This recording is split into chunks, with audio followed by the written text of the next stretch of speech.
Hi, this is Jill from the North Woods. Week 33. Well, we had a mishap on my last shot. I was always afraid I was going to do this, and I finally did it. I don't know what to do about it, but I'm sure it'll be fine in the big scale of things. So I work during the day, and I have a meeting right at the time when I take my shot. So I popped off the cap, I switched it to activated, and I was going to inject it, and someone asked me a question. I popped the cap back on, I put it over to the side, and then I started answering the question. I pick my shot back up, I stick it on my leg, and I hit the injector button, never taking the cap off again. Oh no, the whole thing just spilled out. And they're expensive, so I'm horrified. I just suspect that at the end of all of this, it will work itself out. If I ever someday go off of this shot, I'm just going to be at one less. I am just horrified. I'll pay for it. If you're my insurance company and you just saw this, I will pay for that shot. Boy, I always just worried about that. And so this is my advice is to pay attention when you actually put the shot in and you're not kind of half paying attention. But lost 1.4 pounds this week. I feel great. I always have this kind of funny thing, and this happened worse when I was starting it. But old injuries started hurting right after the shot. And so, like I said, I mentioned that I screwed up both my ankles and my tendons in my ankles. They haven't hurt in a while. But you know what? All of a sudden, they start aching. And I have given myself tennis elbow from being a nerd. And all of a sudden, it feels better. Like it's getting better. And then it just starts aching. And then I think, wow, did I screw up my elbow again? Oh, it's the shot. Sure enough, 2 hours later, elbow is better again. So almost everything that used to kind of almost hurt.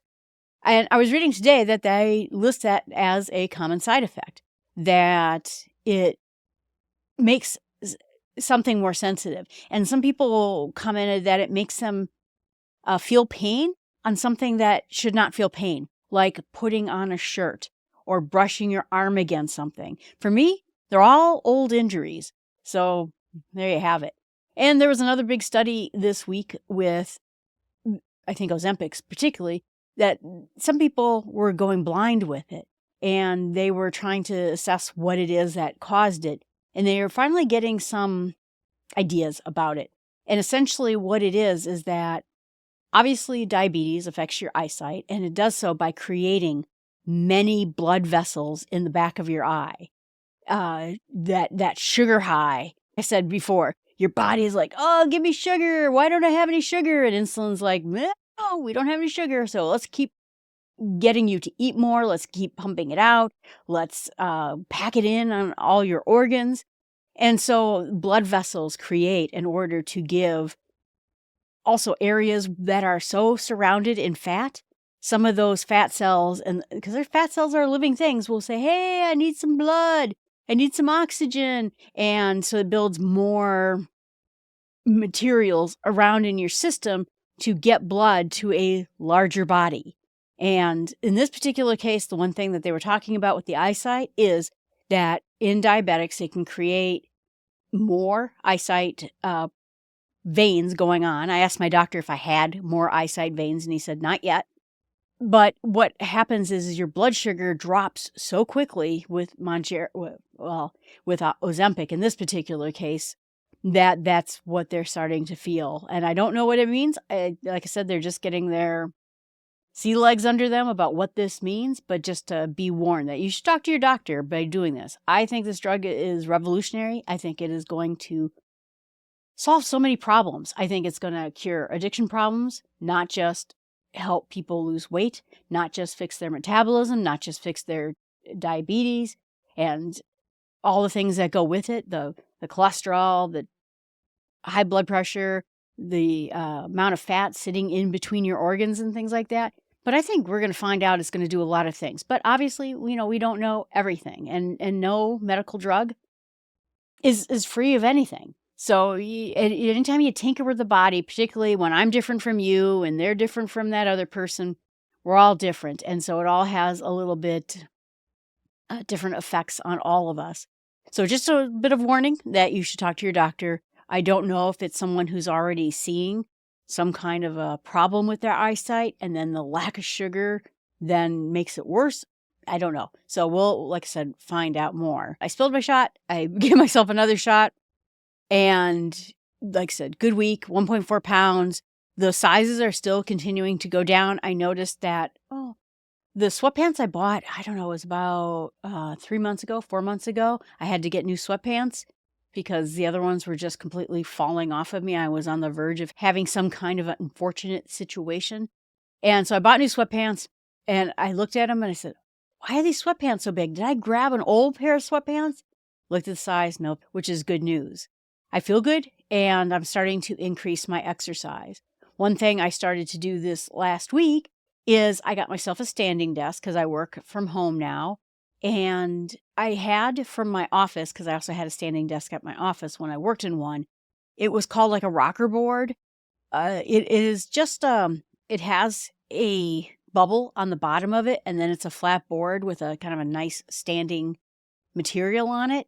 And that way, when you're at a standing desk, you don't have to just stand. You can kind of rotate, swivel around, and it makes it more active because I found that when I am at a standing desk, my ankles hurt, my knees hurt.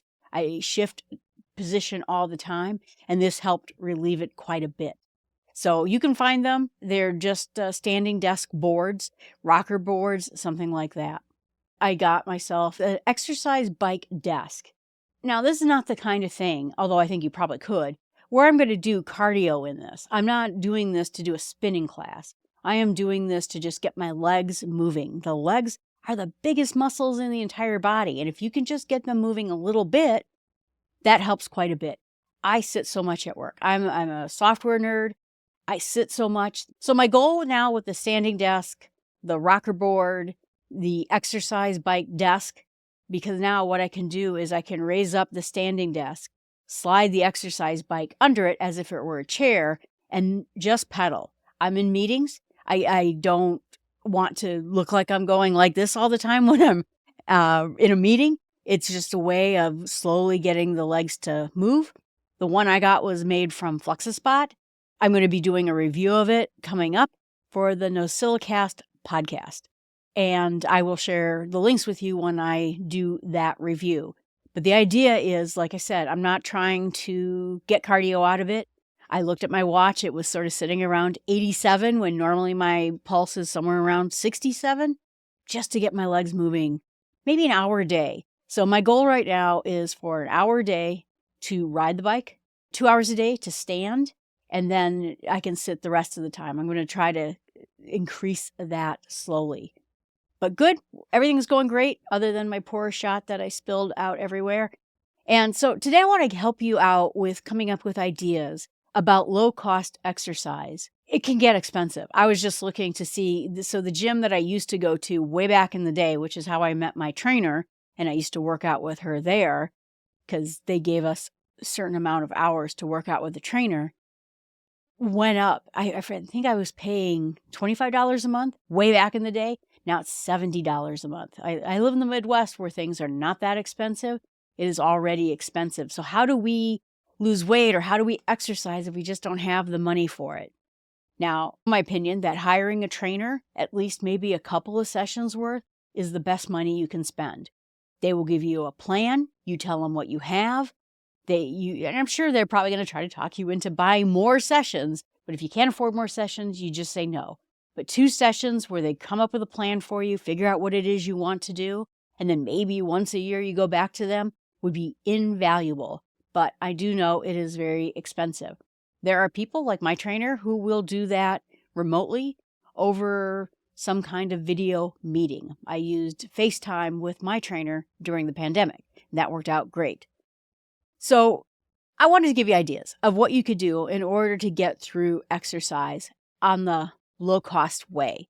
Because up to just recently, I'm not rich. Before I wasn't paying my bills. I was having struggles with money. And so just until recently, I don't have struggles with money. But I understand what it is to want to lose weight, but don't have the money to spend in order to get there. And so I wanted to give you some tips. And of course, the very first thing that you talk about when you're talking about exercising, for free is obviously body weight exercises. There are books out there. There are YouTube videos out there. There are all sorts of different ways that you can get free body weight workouts. The idea, I would hope, is that if you were going to work out for a half hour, maybe you would pick 2 from every area. So you have your shoulders, you have your chest and your back, you have your stomach at your core, you have your glutes and your quads. Those are going to be at the tops of your legs and your butt. Then your calves and ankles, and then a little bit of the arm stuff going on there. If you can come up with an exercise plan, and there's 1,000,001 free ones out there, you can find entire plans out there that you can just take from the websites and use as your own. But these are free. And the nice thing about it is they vary on exercise parts of your body. They range in difficulty, and almost all of them have ways of moderating them so that they're easier or harder. Let's take push-ups, for example. If you were to go up to the side of your couch and just do leaning push-ups while you're on your knees, that's how you start working your way towards doing push-up. The idea is that maybe you do it against a wall, then you do it on your knees against a chair where you're sort of at a 45-degree angle, and eventually you get on your knees and you do it from the ground, and maybe eventually you get to full-blown push-ups. Slow steps, small steps. There's always ways of moderating it. Squats, lunges, there's wall squats, there's sitting down on a chair and doing a squat. There are sumo squats where you're holding like a kettlebell or a weight if you have one while you're doing it. Like I said, a ton of websites, ton of YouTube videos on how to get started with those types of exercise. Planks, side planks, burpees, which I absolutely cannot do burpees. I won't do burpees. But there's other things that are similar to them, like Turkish get-ups, mountain climbers, those kinds of exercises. So I'm not going to go into a ton of these, but for absolutely free, you can do these exercises and you can do them practically anywhere. Living rooms make fantastic places to do a lot of these. And again, there are adjustments. If you are just starting out, if you have a lot of weight on you and you can't do anything, my trainer works me all the way up to doing push-ups. And again, we started against the wall, we went to a slant, we went to a deeper slant, we went to the floor on the knees, and then we did real push-ups. So you don't have to think, I have to do a full-blown push-up the second I decide I want to exercise. But body weight exercises is the term you're going to look up. And like I said, everywhere. There are sorts of resources there. To go with it, there is something called TRX. Now, TRX was created by a military dude who wanted to create an exercise that would fit in a tiny bag. And it does. I have one over there. I should have brought it over here to show you. But essentially, the idea is that you can hang it on some sort of exercise equipment. You can put it in a door and shut the door as long as it's kind of a sturdy door. But it will give you a whole bunch of other body weight exercises that are more challenging or less challenging. It meets you where you're at. TRXs cost around $99. I bought a $5 shed anchor from a hardware store, found the beam in my ceiling, and then mounted it to there. You can have someone help you with that if you need help. And now it hangs from the ceiling in the other room so that I can do TRX at home. I find it one of the easiest ways to do strength training, resistance training at home. Plus, the nice thing is I used to pack it up and take it to hotel rooms with me so that I would mount it in the hotel door because it has kind of a thing that you would stick in the door and then slam the door behind it and do TRX from there. It was something very easy for me to pack and take anywhere. And like, again, that was the goal of the guy. He wanted to take anywhere a person might get deployed, on a ship, on a plane, on a desert, in a jungle, wherever you are, you can do TRX. And it's a really fabulous piece of workout equipment that you can do. The other part of it is there are cheap pieces of equipment out there. A stability ball can cost you about $30. You can get some minor weights like dumbbells that are adjustable in size. I used to have kind of the set dumbbell weights that you have, but eventually I grew out of them. So in my favorite way of going about it is that you buy a dumbbell bar and then you buy small weight sets that you can build your own weight on your dumbbell. Because when I started out, I was at 5 pounds. Now on some of the exercises, I'm up to 25 pounds. And I could probably start going up to 30. But with an adjustable weight dumbbell set, which don't tend to be that expensive, another very, very low cost piece of equipment are resistant bands. And they come in a couple of different ways. They come in ones with handles so that you can stretch, or that you would step on it and then pull up on it with your muscles. Again, if you looked at resistant band exercises on YouTube, you'll find a ton of things that you can do. The other bands are just round rubber bands, and the round rubber bands allow you to do side steps. That's what my trainer has me do. You put them around your ankles and you side step away, or you can also do arm exercises with them.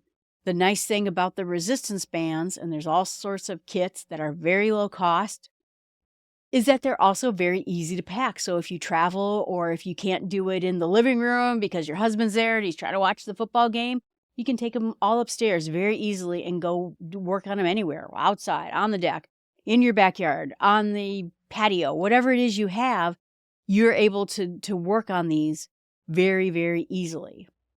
And then, of course, if you want to get outside and you don't want to do some of this equipment, there are some great ways of doing outdoor fitness. Now, for example, playgrounds have all sorts of pull-up, step-up, dips, places that you can do all kinds of exercises. In fact, some places, I used to travel for my work, some cities have these walking paths that have exercises along the way that expect you to walk for like half a mile, and then has dip bars so that you can do what they call tricep dips. Or just going for a hike, either in the woods, someplace natural, or in a city with a large city park. There's all sorts of places you can go there. The other part of it is that just going out for a regular walk around your block. Now, I'll tell you, this is not my favorite thing to do in life. I do not like walking in cities. I'm just not a city person. I find the noise aggravates me so much. But my friends do it. They really enjoy it. They love going out for a walk. Then there's just making sure that whenever you do chores, you do them with some intensity, vacuuming and scrubbing floors and, wax on and wax off, raking. I mow my lawn, and I realized at one point that if I just kicked up my step a little bit on mowing my lawn, I finished 30 minutes earlier. So nowadays that I'm more fit, it used to take me about an hour and 45 minutes to mow my back and front yard. Now I can do it in under an hour because I put a little pep in my step. But you can force yourself to walk a little bit faster, or rake a little bit faster, or whatever gardening tasks you have to do. That can actually go up into the cardio levels. Anything that you can do, I always felt that this was kind of dumb, but I mean, they say it is park farther away, walk up the stairs. Even though those are just little minute ways of getting a little bit more fitness in, they can do a world of good for you. And again, free to do it. You might also look for classes. Now, Apple Fitness has classes. It does cost money. But YouTube, which we're watching on this video right here, has a ton of free exercises. I mean, just a ton. And so if you had an iPad, or if you had a phone, or you had something, maybe even a TV that you could get YouTube on the TV, you could watch along and exercise with a class. Cities will often have free classes in parks, online, we have like an adult education thing, and they have free classes all the time. Sometimes libraries and civic buildings have yoga classes and movement classes. Now, you might say, Jill, I have a lot of weight to lose. Not going to help. And I'm telling you that every drop in the bucket helps. Every drop in the bucket helps. Just getting yourself moving. And particularly if you're out of shape, if you've never exercised before. There's like good and bad news of it, is that first of all, almost everything will make you feel a little bit sore. But it lasts for a very short period of time. But the good news is, and I found this too, the time I got out of doing nothing but playing video games into exercise, everything is cardio. Me walking to the car at the grocery store was cardio. I'll talk someday else about what makes cardio, but it's about getting your heart rate up to a certain level. So back when I was really out of shape, I think a good cardio level for me became, I don't know, like a 110 heart rate. And I was easy because I was so overweight. It was very easy to get my heart rate up into that level. So almost anything that you do, walking up steps, walking to the car, every small step you take is going to count, is going to make you better. Now, at some point, you will get a level of fitness where things stop challenging you as much. And I got there the first time when I lost weight. I'm almost there right now, where it gets a little harder, where I have to push myself even harder to get my heart rate up. And so sometimes that means that I went to a particularly hilly park, and I used to hike that almost every weekend. I would go and walk up this gigantic hill. It was 440 feet high. But boy, it got my heart rate going, and I got a great workout out of it. So everything matters. Then the other part of it is that if you could join one of these free fitness challenges, I just joined one at work where we were walking around the island of Ireland. You were supposed to get these steps and it just tracked it. There's lots of things that will track your steps. Your phone will often track your steps. There are little fobs you can get to track your steps. There's Fitbits, there's Apple Watches, there's Google Watches. All sorts of different devices can do it. Again, now we're talking about a little bit of money, but just having sort of a step challenge was a great way of doing it. The other part of it too is there are great classes out there. I mentioned, Apple Fitness obviously is one of them. YouTube is another one. But there are basically membership classes that are out there that you can also buy. I like the one, and I'll put links here in the show notes, for Kathy.com. And Kathy is spelled with a E at the end and not a Y. Her classes are not that terribly expensive, and they are different levels. So you can join her live for one lower price, which is not too terribly bad. Or I think it came out to, she always runs sales. It comes out to somewhere like around $150 a year, which I know is still money. You can get what she calls her on-demand classes. And you can use it on a phone, on a tablet, on a television, so that you can exercise along with her. And she always does that 3-person thing, where she is a person in the middle. There are people doing the harder exercise, and then someone doing an easier version of the exercise. There's all sorts of different classes like that you can take, not to mention the apps out there. So I'm in the Apple world. I do Apple Podcasts, but I know of a lot of apps I talked about a few weeks ago. The Walkout app, the fitness apps, there's a ton of them out there. And so they will give you basic exercises. They mostly all have a free level, although if you get a subscription to it, they may give you more or give you videos of the exercise and help you keep track of the daily exercises you're doing. So another way that you can get some low-cost exercises in there. There are other exercises that maybe if you have some money but not a ton of money, go to a used bike store and buy yourself a bike. There are some great bike trails in different cities. I am not a fan of biking in cities on roads. I have had too many friends get hit or run off the road. I have been run off the road before by someone. I prefer bike trails that I know that I'm safe on. And at least in my neck of the woods, we have what you call these rail-to-trail bike paths. And what they are old railroad trails that were turned into bike paths. And they tend to be great because, one, they tend to be pretty long, so that you can go for as long or as short as you want to go. But the thing about trains is you can't go steep elevations and down. Trains expect a 3-degree elevation climb or fall. And so you can go on these long-distance bike rides, and they tend to be very smooth. Some of them are gravel, and they don't go in extreme ups or downs, which makes them really nice when you're a beginning bike person. That's my big plan.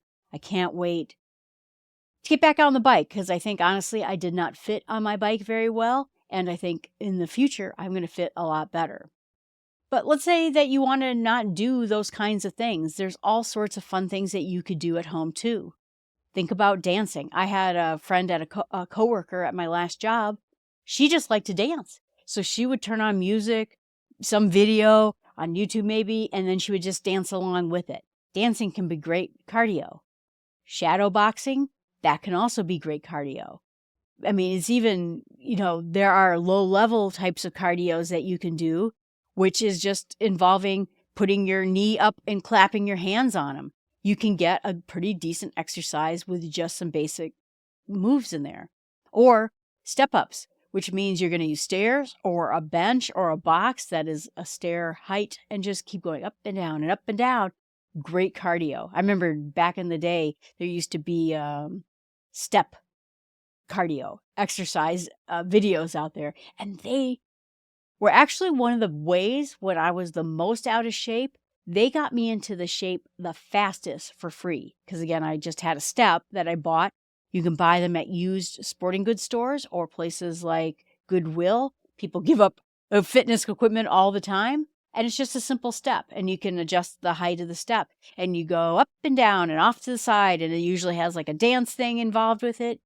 Great cardio, and like I said, it was one of the easiest ways I got my heart into shape where I could actually do exercises when I was practically couch potato city and got myself working. Tons of ideas out there. I don't want you to think that getting in shape and getting fit is something that has to cost you money or has to cost you a lot of money. If you have any ideas, if you have any questions, I'm happy to show you anything that you would like to see.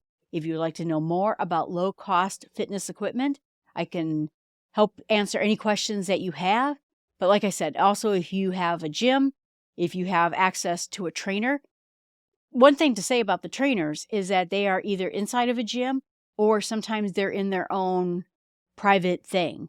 So my gym trainer, she belongs to a small gym where I see maybe at the most 5 or 6 other people in the gym at the same time. And then we're all working out with trainers on the various equipment they tend to be a little bit less cost.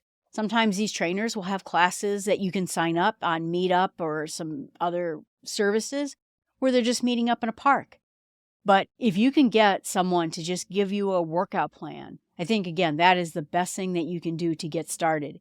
Possibly even your doctor as you're trying to lose weight, because if you are going into a fitness program, it's always a good idea to talk to your doctor to see if you're in the kind of shape you need to be in order to get into a fitness program. But they may be able to even get you hooked up with a workout plan because they have all these pre-programmed PDFs that they may be able to give you, or they may even have access that your insurance would pay for to get you set up with a program. My first program that I did after my surgery was given to me because they knew this surgery was going to wreck a whole bunch of pieces in me, and so they gave me an exercise plan, part of the physical therapy, to get back up and running, and they were all great exercises I could still do today. I hope that helps. Please feel free to ask me questions. I'm happy to give you ideas. Like I said, I've been now doing this, I would say probably 12 years. I have been consistently exercising.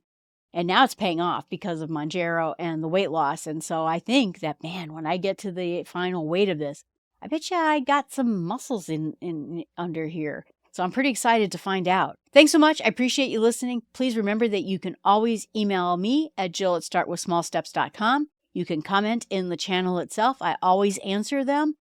I'm pretty available. The rest of this channel, I know that this is a playlist for Mounjaro, is about doing small steps just to make your life better. I was someone who was kind of in the ditch in life and I didn't know how to get out, but slow steps, I worked my way out of it. Happy person now. Found myself into a good life, a good place to be, and I'm sharing tips on how to just get your life together. Thanks so much. I appreciate you watching. Have a great week.